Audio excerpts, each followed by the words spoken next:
শুভ সন্ধ্যা। Bangladesh inside with সুশান্তর আজকের বুলেটিনে সবাইকে স্বাগতম। আজ 10 জানুয়ারি 2026। দেশের আইন শৃঙ্খলা, শিক্ষা প্রতিষ্ঠান ও নিত্য প্রয়োজনীয় পণ্যের বাজার পরিস্থিতি নিয়ে হাজির হয়েছি।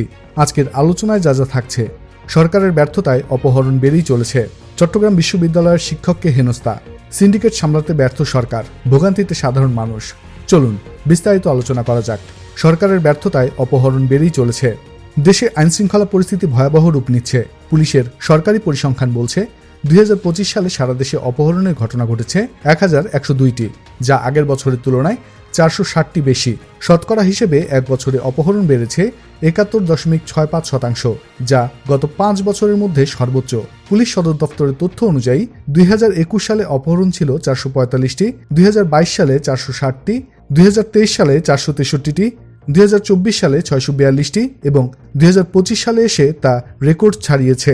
অন্তর্বর্তী সরকারের প্রধান উপদেষ্টা ডক্টর ইউনুস এবং স্বরাষ্ট্র উপদেষ্টা জাহাঙ্গীর আলম চৌধুরীর নেতৃত্বে কার্যকর সমন্বয় ও নজরদারির অভাবেই এই পরিস্থিতি তৈরি হয়েছে বলে মনে করছেন নিরাপত্তা বিশ্লেষকরা। ডিসেম্বর থেকে অপারেশন ডেভিল হান্ট চললেও সহিংসতা থামেনি। 24 দিনে 15,000-এর বেশি গ্রেফতার ও শতাধিক অস্ত্র উদ্ধার হলেও মাঠ পর্যায়ে অপরাধ দমনের বাস্তব ফল দেখা যাচ্ছে না। নতুন বছরে একের পর এক খুন ও অপহরণ বাড়তে থাকায় নির্বাচনকালীন আইন শৃঙ্খলা নিয়েও গভীর উদ্বেগ তৈরি হয়েছে। চট্টগ্রাম বিশ্ববিদ্যালয়ের শিক্ষককে হেনস্থা, প্রশ্নের মুখে ক্যাম্পাস নিরাপত্তা। চট্টগ্রাম বিশ্ববিদ্যালয়ে শিক্ষক হেনস্থার ঘটনায় শিক্ষাঙ্গনের নিরাপত্তা নিয়ে নতুন করে প্রশ্ন উঠছে। আইন বিভাগের শিক্ষক ও সাবেক সহকারী প্রক্টর হাসান মোহাম্মদ রুমান শুভকে ভর্তি পরীক্ষা চলাকালে ক্যাম্পাসে আটক করেন চাকসু নেতারা। সামাজিক যোগাযোগ মাধ্যমে ছড়িয়ে পড়া ভিডিওতে দেখা যায় তিনি পালানোর চেষ্টা করলে তাকে টানা হেঁচড়া করে ধরে ফেলা হয়। পরে তাকে প্রক্টর কার্যালয়ে নিয়ে যাওয়া হয়। বিশ্ববিদ্যালয় প্রশাসন জানিয়েছে তার বিরুদ্ধে 3টি তদন্ত চলমান থাকলেও প্রশাসনিক চিঠির ভিত্তিতে তিনি ভর্তি পরীক্ষার দায়িত্বে ক্যাম্পাসে উপস্থিত ছিলেন। এই ঘটনায় শিক্ষক নিরাপত্তা, ছাত্র রাজনীতি ও প্রশাসনের ভূমিকা সবকিছু নিয়ে প্রশ্ন তুলছেন শিক্ষক সমাজ ও শিক্ষাবিদরা।